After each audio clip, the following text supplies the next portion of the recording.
Western Ghats, Pollachiil, India's first no wall sharing senior living apartments, lowest maintenance cost. நீங்க நினைச்சு பார்க்க முடியாத life, நீங்க நினைச்சு பார்க்காத விலையில just ₹30 lakhs. விஜய் கரூர்ல பரப்புரை செஞ்சப்போ அவர் பயணித்த அந்த பஸ்ல நடிகைகள்லாம் இருந்ததா ஒரு செய்தி வருது. ஷூட்டிங் நடந்தது உண்மை.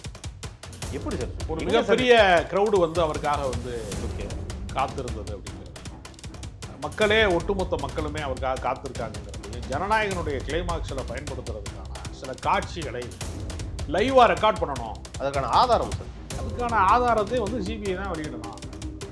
அந்த வண்டியில் அவங்க தப்பிச்சு போனவங்ககிட்ட தான் ஆதாரம் இருக்கும். ஆதாரத்தை நக்கீரனுடைய இதழ் இதை வெளியிடுறாங்க. அப்போ அரசியலுக்காக தான் காவல்துறை செயல்படுதுன்னு காவல்துறை விஜயை பார்த்து பயப்படுதுன்றீங்களா? விஜயை பார்த்து ஏங்க பயப்படணும்? அவனே ஒரு கோழைங்க, தப்பிச்சு ஓடி போயிட்டாங்க பாதிக்கப்பட்ட இடத்துல. அவர் தான் வீடியோல சொல்றாரு சார், ஆபீஸ்ல கோழையை பார்த்து எதுக்கு அரசாங்கம் பயப்படணும்? இல்ல சார், அவர் தான் ஆபீஸ்ல இருப்பேன் வீட்டுல இருப்பேன் வாங்க தானே சார் சொன்னாரு.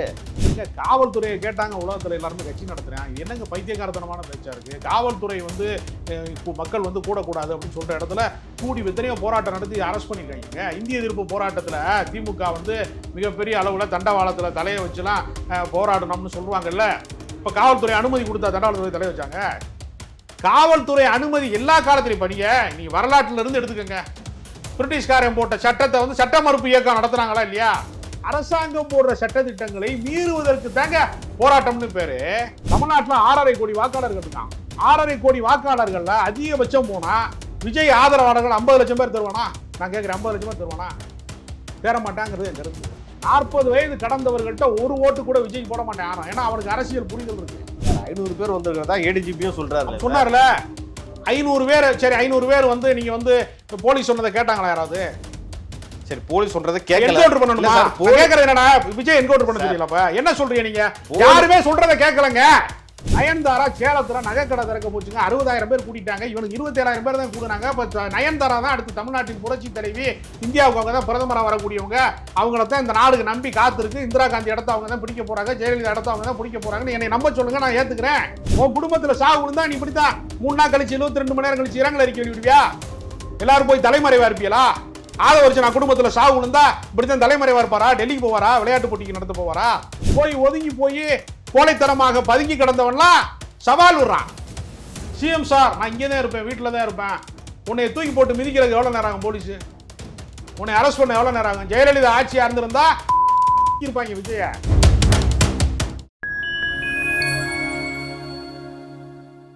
வணக்கம். இன்று நம்மோடு இணைந்திருப்பவர் அரசியல் விமர்சகர் திரு ராஜகம்பீரன் அவர்கள். வாருங்கள், அவரிடம் அரசியல் சார்ந்த பல்வேறு கேள்விகளை முன்வைக்கலாம். வணக்கம் சார். வணக்கம். விஜய் கரூர்ல பரப்புரை செஞ்சப்போ அவர் பயணித்த அந்த பஸ்ல நடிகைகள்லாம் இருந்ததா ஒரு செய்தி வருது. அது என்ன சார், எப்படி பாக்குறது? உள்ள உண்மையிலே நடிகைகள்லாம் இருந்தாங்களா? இல்ல, அதாவது ஷூட்டிங் நடந்தது உண்மை. எப்படி சார் சொல்றீங்க? ஒரு மிகப்பெரிய கிரௌடு அவருக்காக ஓகே காத்திருந்தது அப்படிங்கிறதையும், மக்களே ஒட்டுமொத்த மக்களுமே அவருக்காக காத்திருக்காங்கிறதையும், ஜனநாயகனுடைய கிளைமாக்ஸில் பயன்படுத்துறதுக்கான சில காட்சிகளை லைவாக ரெக்கார்ட் பண்ணணும். அதுக்கான ஆதாரம் சார், அதுக்கான ஆதாரத்தை சிபிஐ தான் வெளியிடணும். அந்த வண்டியில் அவங்க தப்பிச்சு போனவங்ககிட்ட தான் ஆதாரம் இருக்கும். ஆதாரத்தை நக்கீரனுடைய இதழ் இதை வெளியிடுறாங்க. ஸோ அவங்களுக்கு ஏதாவது அடிப்படையான விஷயங்கள் தெரியாமல் அவங்க பெரும்போது வெளியிட மாட்டாங்க. ஏன்னா அவங்க வீரப்பன்லேருந்து பெரிய பெரிய விஷயங்களை ஹேண்டில் பண்ணோம். அதனால் இந்த நெரிசல் மரணத்திற்கு பின்னால் ஷூட்டிங் நடந்தது என்கிற தகவலை சில ஜேர்னலிசம் சார்ந்தவர்கள் இன்வெஸ்டிகேஷன் ஜேர்னலிசம் சார்ந்தவர்கள் ஒரு குற்றச்சாட்டு வைக்கிறாங்க. இப்போ இவங்க அப்படி எதுவுமே நடக்கலை, நான் எல்லா ஃபுட்டேஜும் தர்றேன் என்று தாவேகால சொல்லுவாங்களா? ஒருத்தர் குற்றச்சாட்டு சொல்றாரு, ஒருவேளை அந்த குற்றச்சாட்டு தவறானது, ஏற்கவே முடியாது அப்படின்னா நான் எல்லா ஃபுட்டேஜையும் தரேன், எங்கே ஷூட்டிங் நடந்துச்சுன்னு சொல்லு அப்படின்னு சவால் விடுறதுக்கு ஆதாரங்களில் வீடியோ ஆதாரங்களை வெளியிடுவாங்களான்னு ஒரு கேள்வி இருக்கு. சிபிஐ கேட்டால் கொடுத்து தானே ஆகணும். இப்போ அதாங்க, சிபிஐ கேட்டால் கொடுத்தாங்கங்கிறது அப்புறம். தாவேகா தண்ணிலே விளக்கம் சொல்லுமா? தாவேகாங்கிற கட்சி ஏன் மௌன மொழியாவே இருக்கான்? ஊம பாஷையிலேயே பேசுறானே, என்ன காரணம்? ஒருத்தன் கூட வெளியே சொல்ல மாட்டேங்கிறான். நீங்க எதுக்கு தேவையில்லாத விமர்சனத்துக்கு எஃப்ஐஆர் போட்ட உடனே 50 பேரும் தலைமறைவாயிட்டான். ஒரு அரசியல் கட்சியில யாரோ சிலர் கோழைகளா இருப்பான், யாரோ சிலர் பயந்தவனா இருப்பான், ஓடி போறவனா இருப்பான், தலைமறைவாக கூடியவனா இருப்பான், ஒரு சிலர் தற்கூரியா இருப்பான். டோட்டலா எல்லாருமே காணா போறதுங்கிறது எப்படி எடுத்துக்கிறது? ஒரு கட்சி, நான் என்ன கேட்கிறேன்னா, ஆதவர்ஜனா வந்து சரண் அடைஞ்சிருந்தா அவர் என்ன தூக்குலையா போட போறாங்க? ஏன் இந்த தைரியம் இல்லைன்னு நான் கேட்குறேன். கோர்ட்டு சொன்னதுக்கு அப்புறம் தானே சார் எஃப்ஐஆரே போட்டாங்க. இல்லைங்க, காவல்துறையினுடைய ரிப்போர்ட்ல வந்து அவங்க வந்து முதற்கட்டமாக வந்து கைது செய்யக்கூடாது என்பதற்கான முன்ஜாமீனை கேட்டார்ல அவர் போய், அதுலேயும் நிறைய தில்லாலங்கடி வேளாண். அதாவது நெரிசல் மரணத்தை வந்து சதி செய்து விட்டார்கள், உள்ளே புகுந்து விட்டார்கள்னா ஒரு பொய்யை நமக்கு சொன்னாங்க, பொதுமக்களுக்கு சோசியல் மீடியாவில் சொன்ன பொய்கள். நீதிமன்றத்தில் போய் நெரிசல் விபத்துங்க யாரும் காரணம் இல்லைங்க அப்படின்னு மனு போடுறாங்க. ஏன்னா இங்கே ஆதாரம் கேட்பாங்கல்ல, கட்டுக்கதையை அடிச்சு விட முடியாதுல்ல. செந்தில் பாலாஜி தான் ஆள் அனுப்பி 41 பேரை கொண்டு விட்டாருங்கிற அளவுக்கு போயிட்டாங்க. அமிலத்தை வீசினாங்கிறான், கத்தியால குத்துனாங்கிறான். ஏங்க 27,000 பேர் கண்ணு முன்னாடி நடந்த சம்பவத்துக்கு ஒரு சாட்சி கூட இல்ல. பதிலுக்கு அவங்க திமுக தரப்பினரும் சொல்றாங்களே சார், விஜய் தாமதமா வந்தது தான் காரணம். திமுக தரப்புல சொல்றாங்களா? அப்ப வந்து திமுக இல்ல சார், அவருக்கு அனுமதிக்கப்பட்ட டைம்ல தானே சார் வந்தாரு. எந்த டைம் அனுமதிக்கப்பட்ட டைம்? 7 மணிக்கு வந்த 3ல இருந்து 10 மணிக்குள்ள. 7 மணிக்கு வருவோம்னு எங்கே அவர் குறிப்பிட்டாரு? உங்க தனிப்பட்ட முறையில் யாருக்காவது சொன்னாரா கூப்பிட்டு 7 மணிக்கு வரேன்? அது வந்து பர்மிஷன் கொடுத்த டைம்ல தானே சார். என்ன பெர்மிஷன் கொடுத்தாங்க? 3ல இருந்து 10 மணிக்குள்ள எப்போ வேணா வரலாம். எழுதி கொடுத்ததுங்க. அவங்க என்ன சோசியல் மீடியால, எக்ஸ் தளத்துல, வாட்ஸ்அப் குரூப்ல எல்லாத்துலயுமே தலைவர் 12 மணிக்கு வர்றாரு மத்தியானம் போட்டாங்களா போடலையா? அதுக்கான ஆக்ஷன் எடுத்துக்கலாம்ல சார், அரசு தரப்புல இருந்து போலீஸ் எடுத்துக்கலாம்ல சார், ஏன் எடுக்கலப்ப? அதாவது பாதிக்கப்பட்டவனுக்கு உடனடியாக போய் நிவாரணம் கொடுத்து மருத்துவமனையில் சேர்த்து, ஆம்புலன்ஸில் அள்ளி கொண்டு போய் மருத்துவமனையில் சேர்த்து அம்போன்னு விட்டுட்டு போயிட்டாங்க. நட்டாத்தில் விட்டது மாதிரி விட்டுட்டு போயிட்டாங்க. அவ்வளோ தூரத்துக்கு ஓடி போய் உதவியவர்கள் மீதே கூச்ச நாச்சம் இல்லாமல் கொலைப்பலி சாட்டுறான். கைது செஞ்சுருந்தாங்க, நடவடிக்கை எடுத்திருந்தாங்கன்னா திமுக எங்களை அழிக்க பார்க்கறதுன்னு கூக்குரல் போடுவான். அப்போ அரசியலுக்காக தான் வந்து காவல்துறை செயல்படுதுன்னு நீங்கள் சொல்லுங்கள். காவல்துறை வந்து விஜயை பார்த்து பயப்படுதுன்றீங்களா? விஜயை பார்த்து ஏங்க பயப்படணும்? அவனே ஒரு கோழைங்க, தப்பிச்சு ஓடி போயிட்டாங்க பாதிக்கப்பட்ட இடத்துல. அவர்தான் வீடியோல சொல்றாரு சார், ஆபீஸ்ல கோழையை பார்த்து எதுக்கு அரசாங்கம் பயப்படணும்? இல்ல சார், அவர்தான் ஆபீஸ்ல இருப்பேன் வீட்டுல இருப்பேன் வாங்க தானே சார் சொன்னாரு. எதுக்கு வீடியோ வெளியிட்டு எதுக்கு வாங்கினாரு? கைது பண்ணிருக்கலாமே. எதுக்கு ஒரு எஃப்ஐஆர் போட்டிருக்கலாமே அவர் மேல. சரி, எதுவுமே பண்ணலையே சார். ஏன் போடல? அதான் கேக்குறேன். ஏன் போடலைன்னா நெரிசல் மரணத்திற்கு காரணமான இந்த தவறை செய்தது யார் என்பதை பொதுமக்கள் பார்வைக்கு விட்டாச்சு. ஒண்ணு, நீதிமன்றம் விசாரித்து நீதி வழியாக தண்டிக்கப்படட்டும், சட்டத்தின் வழியாக தண்டிக்கப்படட்டும். காவல்துறை நடவடிக்கையின் மூலமாக அவரை கைது செய்வதன் மூலமாக எல்லா குற்றச்சாட்டையும் எதிர்த்தரப்பிலே திருப்பி விடுவதற்கான அரசியல் அபாயத்திற்கு அவர்கள் வந்து தவிர்ப்பதற்காக அதை செய்யல. அதனால பயப்படுறாங்கிறது அல்ல. நீங்க ஒரு இடத்துல நம்ம போறோம், ஒரு பாம்பு போகுது, டக்குன்னு ஒரு நிமிஷம் ஜர்க்காய் நிற்கிறான், அப்படியே பாம்பை பார்த்து அப்படியே பயப்படுறான். அப்படி இல்லை, அது வேற. பாம்பு பிடிக்கிறவன் தான் வேகமாக போய் பிடிக்கணும். அதை சில இடங்கள்ல ஆபத்தான இடங்கள்ல சிக்னல்ல நின்று போறான், அது கோழைத்தனமா? சிக்னலில் பார்த்தவனா எல்லாரும் நிற்கிறான், அவன் வந்து அப்போ ஒருத்தன் அத்துமீறி போறான், வீரன் அவன் அத்துமீறி போறவன். அப்படி கிடையாது. ஒரு ஒழுங்கின்மை சார்ந்து ஒரு கட்சியை நடத்த தெரியல, ஒரு கூட்டத்தை நடத்த தெரியல, எப்படி நிர்வாகம் செய்யணும்னு தெரியல. 8 கோடி ரூபாய்க்கு மேல 20 லட்சம் ரூபா வந்து ஒரு 39 குடும்பத்துக்கு கொடுக்குறோம் இருக்காரு. அப்ப வலுக்கட்டாயமா வந்து அவர் கருத்து நிறுத்திருக்கலாம்ல சார். 8 கோடி ரூபாய் கொடுக்குறவன் நீ 8 லட்ச ரூபா கூட ஆயிருக்காது. தண்ணி பாட்டில் வாங்கி கொடுத்துருந்தா எல்லாத்துக்கும் அவ்வளவு கூட ஆயிருக்காதே. 2 லட்ச ரூபாய்க்குள்ள எல்லாருக்கும் தண்ணி பாட்டில் வாங்கி கொடுத்துருவாமே. பாட்டிலுக்கு 10 ரூபான்னு பாட்டு பாட தெரிஞ்ச உனக்கு குடிதண்ணி வந்து அத்தியாவசிய தேவை. நீ மட்டும் சொகுசு வாகனத்துல வர்றேல. பொதுமக்கள் வந்து வெயில்ல வாடி வதங்கி கிடக்குறானே, 12 மணிக்கு வர்றோம்னு தகவல் போட்டு விட்டுட்டு நம்ம 7 மணிக்கு போறோமே, நெரிசல்ல கிடக்குறானே, அவன் பசி தாகத்துல கிடக்குறானேங்கிற குறைந்தபட்ச மனிதாபிமானம் இருக்கா? காவல்துறை கட்டுப்படுத்துச்சா? எங்க காவல்துறையை கேட்டாங்க, உலகத்துல எல்லாருமே கட்சி நடத்துறேன், இது என்னங்க பைத்தியக்காரத்தனமான பேச்சா இருக்கு? காவல்துறை வந்து மக்கள் வந்து கூடக்கூடாது அப்படின்னு சொல்ற இடத்துல கூடி எத்தனையோ போராட்டம் நடத்தி அரெஸ்ட் பண்ணிருக்காங்க. இந்திய எதிர்ப்பு போராட்டத்துல திமுக வந்து மிகப்பெரிய அளவுல தண்டவாளத்துல தலையை வச்சுலாம் போராடணும்னு சொல்லுவாங்கல்ல. இப்ப காவல்துறை அனுமதி கொடுத்தா தண்டவாளத்துறை தலையை வச்சாங்க? காவல்துறை அனுமதி எல்லா காலத்திலையும் பண்ணீங்க. நீ வரலாற்றுல இருந்து எடுத்துக்கங்க. பிரிட்டிஷ்காரன் போட்ட சட்டத்தை வந்து சட்ட மறுப்பு இயக்கம் நடத்துறாங்களா இல்லையா? அரசாங்கம் போடுற சட்ட திட்டங்களை மீறுவதற்கு தாங்க போராட்டம்னு பேரு. எல்லாத்தையுமே அரசாங்கம் சொல்றதை நான் கேட்டுக்கிறேன், போலீஸ் சொல்றதை கேட்டுக்கிறேங்கிறது வந்து அரசியல் கட்சி கிடையாது. நீங்கள் அறவழி போராட்டத்தை வந்து நீங்க வந்து மீறி நடத்தணும். ஆனா மக்களை நெரிசல் மரணத்திற்கு ஆளாக்காம நீங்க ஒழுங்குபடுத்தணும். அப்ப எப்படி ஒழுங்குபடுத்த காவல்துறை தவறு விட்டதுனால சார் நீதிமன்றமும் சொல்றாங்க, பல பேர் சொல்றாங்களே சார். அது காவல்துறை நடத்தின மாநாடப்ப தாவேகா மாநாடா காவல்துறை மாநாடா சார்? தாவேகா மாநாடு தான் சார். இல்லங்க, நீங்க கூட்டத்தை கட்டுப்படுத்த காவல்துறை தவறியது ஒண்ணு இல்லங்க. நான் ஒரு விஷயம் சொல்றேன். ஜல்லிக்கட்டு போராட்டத்துல 10 லட்சம் பேர் இளைஞர்களும் இளைஞர்களும் கூடுனாங்கல்ல, இரவு பகலா அங்க இருந்தாங்கல்ல, ஏன் எந்த அசம்பாவிதமும் நடக்கல? வெறும் 27,000 பேர் தான் இங்க கூடுனாங்க. 10 லட்சம் பேர் கூடுனா மெரினா கடற்கரையில ஜல்லிக்கட்டு போராட்டத்துல.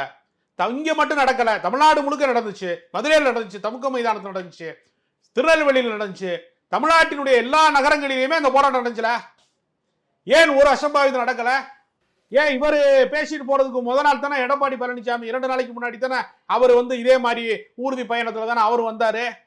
ஏன் அங்கே அசம்பாவிதம் நடக்கல? அப்ப அதிமுக ஓட்டே கிடையாதா? எல்லா ஓட்டுமே இவருக்கு மட்டும்தான் இருக்கா? அந்த கட்சியில ஆளுமே யாருமே கிடையாதா? கட்சியில தொண்டர்கள் கிடையாது அந்த கட்சியில? அது ரெட்டுப்பேடு கட்சியா அதிமுக? முப்பது விழா நடந்துச்சு கரூர்ல, எல்லாரும் கூடுனா திமுக காரன். ஏன் நெரிசல்ல சாகல? இது வரைக்கும் கேள்விப்பட்டிருக்கீங்களா? நெரிசல் மரணத்துல ஒரு அரசியல் கட்சி நடத்தின கூட்டத்துல கேட்டிருக்கீங்களா? கூட்டமே வரலன்ற குற்றச்சாட்டு. அது எந்த முட்டாள் சொன்னது? நிகழ்ச்சி வந்து 6 மணிக்குன்னா நீ 4 மணிக்கு கொண்டு ஒரு போட்டோவை செல்ஃபி எடுத்து போட்டு வச்சுட்டு கூட்டம் வரலைன்னா கூட்டம் வராம எப்படி இந்த கட்சி ஆளுங்கட்சியா இருக்கும்? நான் கேட்கிறேன், ஒரு எளிமையான கேள்வி கேட்கிறேன். திமுக ஆளுங்கட்சியா இருக்கல, அதிகமான பெர்சன்டேஜ் இருங்க. கூட்டம் வரலன்றதான பேச்சுங்க அது. நீங்க ஒரு கூட்டம் தொடங்குறதுக்கு முன்னாடி வெறும் காலிச்சேர போட்டோ எடுத்து போட்டுட்டு கூட்டம் வரலைன்னா அது எப்படி ஆளுங்கட்சியா இருக்கும்? நான் கேட்கிறேன். ஆளுங்கட்சிக்கு கூட்டம் வராதுன்னு சொல்றவன் முட்டாளா இல்லையா? அரசியல் அறிவில்லாத அடிமுட்டாளா இல்லையா அவன்? அதிகமான பெரும்பான்மை மக்கள் வாக்களிக்காமல் ஒரு அரசியல் கட்சி அரியணை ஏற முடியுமா? தமிழ்நாட்டுல 6.5 இருங்க. காட்சிகள்லாம் பாத்தீங்களா? நீங்க ஒண்ணு விளங்காம பேச. சரி சார், சொல்லுங்க சார், நீங்க சொல்லுங்க. இப்ப நீங்க கரூர் மாநாட்டுல வந்து வெறும் எவ்வளவு பேர் கூட்டிட்டு பயன் நினைக்கிறீங்க? திமுக லட்சக்கணக்கில் கூடுவான். ஆனா அங்க வந்து அவங்களுக்கு போக்கஸ் கிடையாது. இதோ விஜய் கிளம்பி விட்டார், சட்டையை மாட்டிட்டார், வெள்ளை சட்டை மாட்டிட்டாரு, இதோ கார்ல வர்றாரு, இதோ சாலை எங்கும் கொடியை அசைக்கிறார்கள். இந்த லைவ் ப்ரோக்ராமும் டிஆர்பி ரேட்டிங்காக தொலைக்காட்சிகள் ஒளிபரப்புவதனால இவருக்கு மட்டும்தான் ஏதோ கூட்டம் இருக்கிறது மாதிரியும் மற்ற யாருக்குமே கூட்டம் வராதது மாதிரியான ஒரு தோற்றத்தை 2K கிட்ஸ் மத்தியில, இளைஞர்களுக்கு மத்தியில ஒரு மாய பிரம்மையை உருவாக்குறாங்களா இல்லையா? தமிழ்நாட்டில் 6.5 கோடி வாக்காளர்கள் இருக்கான். 6.5 கோடி வாக்காளர்கள்ல அதிகபட்சம் போனா விஜய் ஆதரவாளர்கள் 50 லட்சம் பேர் தருவானா? நான் கேட்கிறேன், 50 லட்சம் பேர் தருவானா? தேர மாட்டாங்கிறது என் கருத்து. 40 வயது கடந்தவர்கள்ட்ட ஒரு ஓட்டு கூட விஜய் போட மாட்டேன் யாரும். ஏன்னா அவனுக்கு அரசியல் புரிதல் இருக்கு. எந்த அரசியல் அறிவும் இல்லாத ஒரு சினிமா ரசிகர் கூட்டம், பாலாபிஷேகம் பண்ற கூட்டம், கட் அவுட் வைக்கிற கூட்டம், பிளக்ஸ் போர்டு வைக்கிற கூட்டம், ஒரு வெறி பிடித்த கூட்டம். மரத்து மேல ஏறுறான், மரத்து மேல இருந்து ஒருத்தன் குதிக்கிறான், ஒருத்தன் ஜெனரேட்டர் மேல ஏறுறான், கூரை மேல ஏறுறான், குதிக்கிறான். இது வந்து ஒழுங்குபடுத்தப்பட்ட கூட்டமா? அது குரங்குல இருந்து மனிதன் தோன்றினான்னு சொல்ற டார்வின் கோட்பாடு மாதிரி இருக்கு எல்லாமே. இல்ல சார், நிறைய ஒழுங்குபடுத்தப்பட்ட விஜய் வந்து ஒழுங்குபடுத்தல தான் சார். அங்க காவல்துறை என்ன செஞ்சுட்டு இருக்குன்றதான சார் கேள்வியே. அவங்களை நீங்க ஒழுங்குபடுத்துங்க, அதுதான் சார் காவலர்களோட வேலை அப்படின்ற மாதிரி கேக்குறாங்களே. சரி, 30,000 பேர் குடியிருக்கிறான் ஒரு ஊர்ல, போலீஸ் ஸ்டேஷன்ல எத்தனை பேர்? போதிய பாதுகாப்பும் கொடுக்கப்படல. எடப்பாடி பழனிசாமி பேசுங்க, முட்டாள்தனமான கருத்தை பேசாதீங்க யாருமே. 30,000 பேர் குடியிருக்கிற ஒரு ஊர்ல போலீஸ் ஸ்டேஷன் இருக்குல்ல, எத்தனை பேர் போலீஸ் இருப்பாங்க? கம்மியா தான் இருக்கும். எவ்வளவுன்னு சொல்லுங்க. 30 பேர் தான் இருப்பான் போலீஸ் ஸ்டேஷன்ல. அப்போ 30 பேரை நம்பிதான் 30,000 பேர் வாழ்றானா சார்? 500 பேர் வந்திருக்கிறதா ஏடிஜிபியும் சொல்றாரு. சொன்னார்ல 500 பேர். சரி, 500 பேர் வந்து நீங்க வந்து போலீஸ் சொன்னதை கேட்டாங்களா யாராவது? சரி, போலீஸ் சொல்றதை கேட்கல, என்கவுண்டர் பண்ணணுமா? கேக்குறது என்னடா, விஜய் என்கவுண்டர் பண்ண தெரியலப்பா. என்ன சொல்றீங்க நீங்க? யாருமே சொல்றதை கேட்கலங்க, போலீஸ்காரன் சொல்றதை கேட்கலங்க. 50 அடிக்கு முன்னாடி டிஎஸ்பி 500 போலீஸ் சார், 500 போலீஸே வரலன்றதான் எடப்பாடி பழனிசாமி சொல்றாரு. தொலைக்காட்சியில பார்த்தது எடப்பாடி பழனிசாமி தொலைக்காட்சியில தான் எல்லாத்தையும் பாப்பார். தூத்துக்குடி துப்பாக்கி சூட்ட தொலைக்காட்சியில பார்த்துட்டு எனக்கு தெரியாது, ஏன் கவர்மெண்ட் கிடையாதுன்னு சொன்னாலும் தானே எடப்பாடி பழனிசாமி. அவர் அரசியல் அறிவு அவ்வளவுதாங்க, அற்ப அறிவுங்க அவருக்கு. தொலைக்காட்சியில பார்த்து ஒருத்தர் என்ன முடியுமா? தொலைக்காட்சியில பார்த்து போலீஸ் எத்தனை போலீஸ்னு ஒருத்தர் என்ன முடியுமா? நீனே கூறுகட்ட எடப்பாடி பழனிசாமி அவர்கள் கம்பராமாயணத்தை எழுதுனது சேர்க்கிறான்னு சொல்ற அறிவிட்ட முட்டாள்கள் பேசுறது எடப்பாடி பழனிசாமி அவர்கள் கம்மியா சொல்றதாவே வச்சுக்கிட்டோம் சார். லோக்கல் பீப்புள் சொல்றாங்களே சார் போலீஸ் பாதுகாப்பு. அதே ஊர்ல தானே நீங்க வந்து எடப்பாடி பழனிசாமி கூடுனார். ஏன் அதிமுக காரன் சாகல? நெரிசல் மரணத்துல ஏன் சாகல? அதுக்கு பதில் சொல்லுங்க. அதிமுக காரன் ஏன் மரத்து மேல ஏறல? கோர்ட்டே சொல்லுது சார், கோர்ட்டே சொல்லுது சார். விஜய் வந்தா அது ஒரு மாநாடுக்கு சமம்ன்ற சொல்றாங்களா சார்? கூட்டம் வரது பொய்யே சொல்றீங்க. நான் நம்பலங்க அந்த பொய்ய. நயன்தாரா சேலத்துல நகைக்கடை திறக்க போச்சுங்க, 60,000 பேர் கூட்டிட்டாங்க. இவனுக்கு 27,000 பேர் தான் கூடுனாங்க. நயன்தாரா தான் அடுத்து தமிழ்நாட்டின் புரட்சி தலைவி, இந்தியாவுக்கு அவங்க தான் பிரதமராக வரக்கூடியவங்க. அவங்களத்தான் இந்த நாடுக்கு நம்பி காத்திருக்கு. இந்திரா காந்தி இடத்த அவங்க தான் பிடிக்க போறாங்க, ஜெயலலிதா இடத்த அவங்க தான் பிடிக்க போறாங்கன்னு என்னை நம்ப சொல்லுங்க, நான் ஏத்துக்கிறேன். 27,000 பேர் கூடுனவன் பெரிய தலைவன், 60,000 பேர் கூடுன நயன்தாரா பெரிய தலைவர். சட்டமன்றத்துல சிஎம் 600 போலீஸ்ங்கிறாரு, ஏடிஜிபி 500 போலீஸ்ங்கிறாரு. மந்திரிங்க எல்லாம் 8 டேபிள் போட்டிருக்கேன்றாங்க, இன்னொருத்தங்க 5 டேபிள் போட்டிருக்கேன்றாங்க போஸ்ட்மார்ட்டத்துக்கு.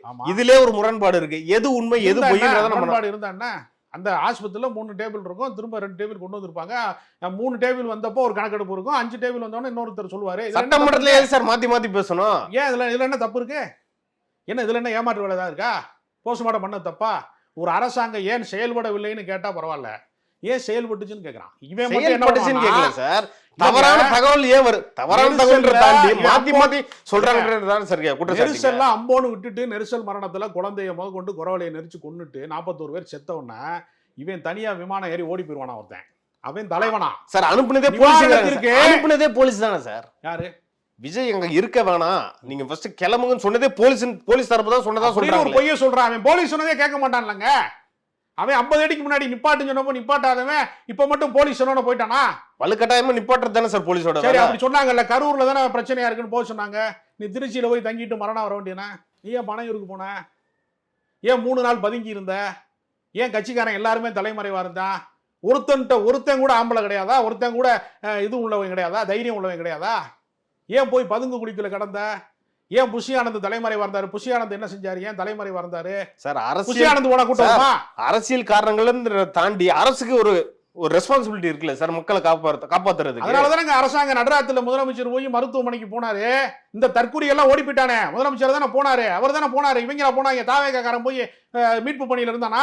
நடந்ததுக்கு அப்புறம் போறது வேற, நடக்கிறதுக்கே அதை வந்து தவிர்க்கணும்ன்றது அரசோட வேலை சார். யாரு தவிர்க்கணும்? அரசு. மாநாடு யாரு? அசம்பாவித மாநாட்டுல நடந்துச்சா? அது தாவேக்கா மாநாடு சார். அததானே சார் சொல்றேன். கோர்ட்டு விஜய் வந்தா மாநாடு பெரிய ஒரு கூட்டம் வரும், அதை ஏன் கணிக்க தவறிட்டீங்கன்னு கேக்குறாங்க. மாநாடுன்னு எந்த முட்டாள் சொன்னது? விஜய் வந்தா மாநாடுன்னு எந்த முட்டாள் சொன்னது? தொலைக்காட்சியில இருக்கிற முட்டாள்கள் சொல்லியிருப்பான், நான் இல்லைன்னு சொல்லல. விஜய் வந்தா மாநாடுன்னு யார் சொன்னது? நான் கேக்குறேன், வரும்னு சொல்றது கோர்ட் தானே சார் சொல்லுச்சு. கோர்ட் சொல்லலங்க. கோர்ட் இவனுக்கு தலைமை பண்பு இல்ல, இவன் தற்கூரின்னு நீங்க சொல்றது Chennai high court sir, supreme court சொல்லுது சார். என்ன சொல்லுது? அவங்க நீதிபதி சொல்றாங்களே. என்ன சொன்னாரு? விஜய் வந்தா கூட்டம் வரதா செய்யும் சொன்னாரு. இவன் வந்து தலைமை பண்பு இல்லாதவன் சொன்னாரு. அதெல்லாம் படிக்கலையா நீங்க? அதுக்கு வந்து கண்டனமே தெரிவிச்சிட்டாங்களே சார் சுப்ரீம் கோர்ட். யாரு? Supreme court sir. எடுத்த விஷயமே தப்பு, உங்களுக்கு எப்படி நீங்க சொல்லுவீங்க? சுப்ரீம் கோர்ட் கண்டனம் தெரிவிச்சிருக்கு. இப்ப 41 மரணம் சரியானது, மீட்பு பணி செஞ்சே தப்பானது. அத வந்து அரசு தவிர்த்து எப்படி தவிர்த்து யாருக்குமே குற்ற உணர்ச்சி கிடையாது. போலி கையெழுத்து வாங்கி சிபிஐல மனு போட்டேன்னு சொல்லி 2 பேரும் மனு கொடுத்தாங்கிறக்கா 2 பேருக்கு பணத்தை நிப்பாட்டி வச்சிருக்காங்க. தெரியுமா உங்களுக்கு? 20 லட்சம் ரூபாயை கொடுப்பதற்கு 2 குடும்பங்களுக்கு மறுக்கப்பட்டிருக்கிறது. விஜய் எவ்வளவு பெரிய சேடிஸ்ட்ங்கிறதுக்கு இது ஒரு உதாரணம் பார்த்தாதா? நீ உங்க ஒப்பையும் செத்தா ஓடுவியா? அந்த மாதிரி பனையூருக்கு ஓடுவியா? உங்க ஆத்தா செத்தா ஓடுவியா? உன் குடும்பத்துல சாவு விழுந்தா நீ இப்படித்தான் 3 நாள் கழிச்சு 72 மணி நேரம் கழிச்சு இரங்கல் அறிக்கை வெளியிடுவியா? எல்லாரும் போய் தலைமறைவா இருப்பீங்களா? ஆதவர்ஜனா குடும்பத்துல சாவு விழுந்தா இப்படித்தான் தலைமறைவா இருப்பாரா? டெல்லிக்கு போவாரா? விளையாட்டு போட்டிக்கு நடத்த போவாரா? ஒரு மனிதாபிமானம் வேணாமாடா உங்களுக்கு? அடிப்படை அரசியல் அறிவு இல்லையா உனக்கு? மனிதாபிமானம் இல்லையா? உன்னை பார்க்க வந்ததுக்காக, உன் முகம் பார்க்க வந்ததுக்காக மூச்சில இருந்து ஒருத்தன் நெரிசல் மரணத்துல செத்து இருக்கான். மனசாட்சி இல்லாம மீட்பு பணி செஞ்ச மேல கொலைப்பணி சாற்றிய ஆம்புலன்ஸ்ல அப்படியே செத்து கிடந்தவன் அப்படியே விட்டுருந்தா அரசாங்கம் செயல்படலைன்னா, ஆம்புலன்ஸ் வந்து அல்லலைன்னா அங்கனையில பணமா கடந்திருப்பேன் எல்லாரும். அரசாங்கம்ல ஓடி போய் எல்லாத்தையும் செஞ்சாங்க. தனியார் மருத்துவமனையில கூட சேர்த்து நான் பணத்தை கட்டுறேன்னு சொன்ன செந்தில் பாலாஜியை கொலை குற்றவாளிங்கிறான். போய் ஒதுங்கி போய் கோழைத்தனமாக பதுங்கி கிடந்தவன்லாம் சவால் விடுறான். சிஎம் சார், நான் இங்கே தான் இருப்பேன், வீட்டில் தான் இருப்பேன், உன்னை தூக்கி போட்டு மிதிக்கிறதுக்கு எவ்வளோ நேரம் ஆகும்? போலீஸ் உன்னை அரெஸ்ட் பண்ண எவ்வளோ நேரம் ஆகும்? ஜெயலலிதா ஆட்சியா இருந்திருந்தா இருப்பாங்க விஜய. அப்ப ஏன் ஸ்டாலின் ஆட்சியில் அதை பண்ணல? ஸ்டாலின் ஆட்சி வந்து பண்பாடு, அரசியல் பண்பாடு இருக்கக்கூடிய ஆட்சி. மாற்றான் தோட்டத்து மல்லிகைக்கும் மனம் உண்டு என்று சொன்ன அண்ணாவினுடைய கொள்கை வழி அவர் நடக்கிறாரு. பழி வாங்க வேண்டும் என்கிற ஒரு குறைந்தபட்ச இது அவர்கிட்ட கிடையாது. பழி உணர்ச்சி கிடையாது. குற்றம் பண்ணாலும் மனிதாபிமானத்தோட தான் செயல்படுவாங்களா? சட்டப்படி தண்டிக்கிறதுக்கு அவர் சட்டத்துல வந்து ஒப்படைச்சிட்டார். நீதிமன்றத்துல வழக்கு நீதி வைத்து ஆணையத்தை ஒப்படைச்சிட்டாரு. வழக்கு விசாரணைக்கு உத்தரவு போட்டாங்க. அவர் என்ன விடுதலை ஆணையமே இல்லையே சார். ஆணையம் இல்லையா? என்ன இப்ப சுப்ரீம் கோர்ட்ல கொஞ்சம் போறாங்களா? கூட்டுச்சு 41 பேரை நெரிச்சு கொண்டதுக்கு விஜய்க்கு பாராட்டு தெரிவிக்கிறோம் அப்படின்னு சிபிஐ அறிக்கை வரப்போதா? தீர்ப்பு வரப்போதா? சுப்ரீம் கோர்ட் வந்து பாராட்டு நடத்த போறாங்களா? ஆதவர்ஜனா புஷி ஆனதுக்கலாம்? நீ அங்கேயே அக்யூஸ் தானடா. நீ எல்லாருமே குற்றவாளி தானே. அங்கேயும் போய் நீ குற்றவாளியாக நிக்க போற சார். குற்றவாளி வந்து தமிழ்நாடு அரசு சைடா இல்ல தாவேகா சைடான்றது விசாரணையில தெரிய வரும்ல சார். நம்ம இப்பவே ஒரு கன்க்ளூஷனுக்கு வர முடியாது. எல்லாருக்குமே தெரியுமே. 27,000 பேர் கண்ணு முன்னாடி நடந்ததுன்னா மர்ம கொலையா பண்ணாங்க. எல்லாரும் முன்னாடி தானங்க நடந்துச்சு. நெரிசல் மரணத்துக்கு விஜய் காரணங்கிறது உலகத்துக்கு எல்லாருக்குமே தெரியுமே. அதனாலதானே அவங்க மக்கள் மத்தியில இன்னமும் ஒரு சைடு யோக்கியமானவன் ஏங்க விஜய் மேல தப்பு இல்லைன்னு சொல்லிட்டு இருக்காங்க சார். கரூர் மக்களே சார், அவங்க பாதிக்கப்பட்ட குடும்பத்தினரே சொல்றாங்களே சார். வாங்குற அன்னைக்கு வீடியோ எடுத்தாங்க, சொல்ல சொன்னாங்க பாதிக்கப்பட்ட காசு கொடுத்து பேச வைக்கிறாங்க. அதுல என்ன சந்தேகம் உங்களுக்கு? காசு கொடுக்க முன்னாடியே காசு கொடுத்தாங்க பேச வச்சாங்க. அதுல என்னங்க சந்தேகம் உங்களுக்கு? இது என்ன சந்தேகம்? யாராவது புள்ள 2 வயசு புள்ளைய நெரிச்சு கொண்டதை வந்து நல்லதுங்க, என் புள்ள செத்தது தாங்க நல்லது, விஜய் முதலமைச்சர் ஆனுங்கன்னு எந்த தாய் தகப்பன்னு சொல்லுவானா? உங்க வீட்டுல தாய் தகப்பன்னு சொல்லுவானா? உங்களை நெரிச்சு கொண்டுட்டாங்கன்னு வச்சுக்க, நல்லதுங்க, என் மகன் செத்தாதாங்க நல்லது நெரிசல்ல, அவனை நல்லா மிதிச்சு கொண்டு எங்க பாராட்டுக்கங்க, எனக்கு காசு மட்டும் கொண்டு சொல்லுவானா? அவன் வேதனையில தாங்க இருப்பான். இந்த அயோக்கிய பயலுக போய் எடுக்கிறாங்க அந்த மாதிரி டைலாக் சொல்லி கொடுத்து. இவங்க சினிமா ஷூட்டிங் நடத்திட்டு இருக்காங்க. இதெல்லாம் உண்மையா நடக்கிற வாய்ப்பு இருக்கா? எந்த தாயாவது தன் புள்ள நெரிச்சு கொலை செய்யப்பட்டதை வரவேற்று பணம் வாங்குவாளா? அவங்க வறுமை கோளாறு, காசு வாங்குறாங்கன்னா பரவாயில்ல, அதுக்காக அவங்க ஏற்றுக்கொண்டாங்கன்னு சொல்லாதீங்க. ஏற்றுக்கொண்டாங்கன்னு நான் சொல்லல. அவன் வந்து பரவாயில்ல இருந்தாலும் விஜய் நாளைக்கு வரணும், அவரோட பெரிய கோவம். எதுக்கு 441 மரணத்தை 400 மரணமா மாத்துறதுக்கா? எதுக்கு விஜய் வரணும்? என்ன காரணத்துக்கு விஜய் வரணும்? பாதிக்கப்பட்ட குடும்பம் தான் சார், அவங்க தான் சார் சொல்றாங்க. அதெல்லாம் கிடையாதுங்க. தமிழ்நாட்டு மக்களுக்கெல்லாம் அறிவு இருக்குங்க, பகுத்தறிவு இருக்குங்க. ஒரு நாள் விஜயால் வெல்ல முடியாதுங்க. தமிழ்நாட்டு அரசியலிலே நீ சினிமாவில் ஹீரோவா இருக்கலாம், அரசியலில் நீ ஜீரோ தான். அம்மையார் ஜெயலலிதா ஸ்டைலில் வந்து திரு விஜய் அவர்கள் அடுத்து பரப்புரை செய்ய போகிறதா தகவல் வந்திருக்கு. என்னன்னா ஹெலிகாப்டரில் போய் அந்த லொக்கேஷனில் போய் இறங்கி அங்கேயே பரப்புரை பண்ண போகிறதா ஒரு தகவல் வந்திருக்கு. இது எப்படி பார்க்குறீங்க? பூமியில் தேர்தல் நடக்க போகுது. ஆகாயத்துக்கு மேலே தேர்தல் நடந்தால் ஹெலிகாப்டர் வழியாக போய் அவர் ஜெயிக்கலாம். அப்போ ஜெயலலிதாவையும் நீங்கள் ஜெயலலிதா வேறு. ஜெயலலிதா வந்து தன்னுடைய அறிவையும் ஆற்றலையும் தன்னுடைய அரசியலுடைய தகுதியை நிரூபித்தவர். நீ எக்ஸாம் காலுக்கே இன்னும் வரலை, மெடல் வாங்கினவங்களை பற்றி பேசுறதுக்கு அருகதை கிடையாது. ஜெயலலிதா வந்து ஒரு நிரூபிக்கப்பட்ட அரசியல் தலைவி. விஜய் தன்னுடைய அரசியலிலே தனக்கு என்ன வாக்கு இருக்குது என்பதை நிரூபிக்காதவர். அதனால் அவர் ஆகாய மார்க்கமாக போவது அவருக்கு சேஃப்டியானது. ஏன்னா பொதுமக்களை வந்து அவர் நெரிசலில் கொள்றாரு, பாதுகாப்பற்ற ஒரு கூட்டங்களை நடத்துறாரு. அதனால் அவருக்கு அது பாதுகாப்பானதாக இருக்கலாம். அரசியலில் அவர் வெல்ல மாட்டார். இந்த ஆடம்பரமான ஒரு தொடக்கத்தை அவர் செய்வார் என்றால் மக்கள் அவரை நிராகரிப்பார். நடப்பு அரசியல் குறித்து இன்னைக்கு நம்ம நிறைய பேசணும். இது குறித்து அடுத்தடுத்த நிகழ்ச்சிகள் இன்னும் நம்ம டீட்டெயிலாக பேசலாம் சார். நன்றி சார்.